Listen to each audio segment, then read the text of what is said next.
Esse livro novo que tá escrevendo aí é sobre o quê? Não, o novo vai ser uma coletânea de todas as crônicas que eu escrevo para jornais. Entendi. E o último que eu estou preparando, o original, para relançar, para lançar uma segunda edição, é um livro foi o último que eu lancei em 2016, dezembro de 2016, que conta a história da parte judia alemã da minha família. Parte do meu pai, parte da família do meu pai, o pai do meu pai era um judeu alemão, que veio em 34 para o Brasil, foi um dos primeiros a perceber ali o perigo que surgia com o Hitler, né, Entendi. porque muitos judeus não demoraram um pouco a perceber. É. Então eu resgatei a história dessa parte judia alemã da minha família. E de que maneira? Esse meu avô veio para o Brasil, para o Rio de Janeiro, casou-se com a minha avó, que era filha do primeiro arquiteto do Brasil, que é nome de rua lá no Rio, não sei se você conhece, professor Gastão Baiana, que liga ali Copacabana à Lagoa. E a vida inteira, esse meu avô morreu, eu tinha 3 meses de idade, então eu não o conheci.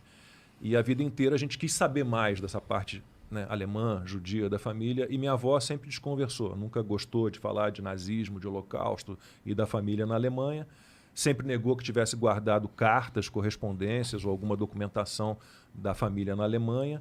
E quando ela morreu, a gente foi desmanchar o apartamento dela em Copacabana, morou a vida inteira lá, na rua Anhangá, e descobrimos mais de 300 cartas, a maior parte da minha bisavó Elise, alemã, para o meu avô e a minha avó. E essas cartas eram... Que conteúdos eram dessas cartas? Tudo que você puder imaginar. Assim, no início, cartas dissimuladas, porque a minha bisavó, como muitos judeus, ela fingia, né, que não estava acontecendo o que estava acontecendo.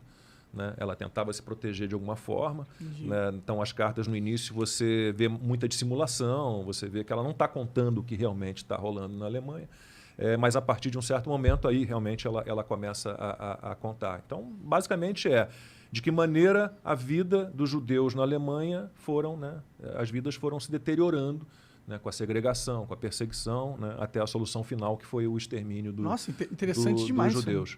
E essas cartas, eu tenho minha irmã caçula mora na Alemanha desde 92, então a gente entregou todas essas cartas para ela. Ela teve um trabalho enorme para traduzir tudo, porque era um alemão arcaico, uma letra manuscritas, né, uma letra muito difícil. Ela traduziu tudo e começou a botar uma pilha em mim. Olha, a história é incrível, a história é sensacional, eu vou me aprofundar na pesquisa sobre a família, tenta se aprofundar no ensaio histórico ali, na pesquisa sobre o período, e aí reuni todas essas informações e usei essas cartas de várias maneiras. O livro se chama Cartas de Elise, uma história brasileira sobre o nazismo, e essas cartas, algumas são publicadas na íntegra no livro, né, porque elas são, né, representativas, né, emblemáticas daquele momento.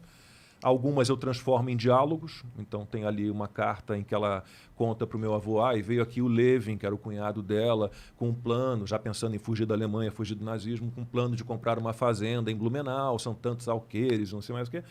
Aquela carta, publicá-la integralmente seria chato, então eu imagino o encontro do Levin com ela e eu faço um diálogo entre os dois. Então é um livro que tem uma carinha de romance, é uma história real, mas tem uma cara de romance, e algumas cartas só me deram informações, né, que eu diluo no texto. Isso acho que são documentos históricos, né? Sim. Isso aí. Eu acho que tem até pesquisadores que teriam interessados, né? Tem vários livros assim, né, de descendentes que conseguem reconstruir, né, reconstituir a vida. E o legal é que era da tua família, né? Não, e o bacana é que é uma homenagem, porque, por exemplo, os judeus, os nazistas foram implementando ao longo dos anos, né, desde a ascensão de Hitler, várias leis, né, de segregação contra os judeus. Então, retiraram os judeus do serviço público, retiraram os judeus das universidades como alunos e como professores, proibiram os judeus de frequentar bibliotecas públicas, cinema, teatro. Então, isso tudo foi num processo muito violento. Até que chegou o ponto que fizeram com que os judeus mudassem os nomes, seus próprios nomes. Então, os judeus que tinham prenomes de origem não judaica, as mulheres eram obrigadas a incluir o Zahra, o Sara no nome. Para você saber que o cara era judeu mesmo. Isso. Meu avô era Ernest, eu me chamo Ernesto em homenagem a ele, e ele virou Israel. Então, tiram a sua identidade, depois tornaram todos os judeus apátridas, então tiraram a pátria, eles não eram mais alemães. Então, o livro foi uma homenagem, né, uma devolução à vida da minha bisavó, dos meus tios avós, dos meus primos, todos que foram dizimados pelos nazistas. Né?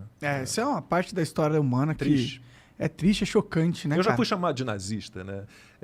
No meu Instagram, uma vez, um desavisado entrou lá e me chamou de nazista.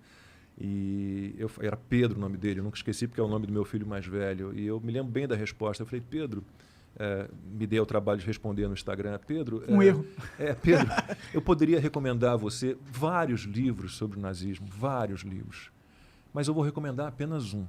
Cartas de Elise, uma história brasileira sobre o nazismo, que eu escrevi e conta a história da parte judia alemã da minha família, que foi dizimada pelos nazistas. Não tem nem como tu ser nazista. Aí porra. o menino entra, desculpa, eu não sabia da sua origem. Então tá, nazista não, mas seu direitinho é de merda. Tá, cara. Ué, é a mesma coisa, né? Nazista e direitinho de merda. Pra uma galera né?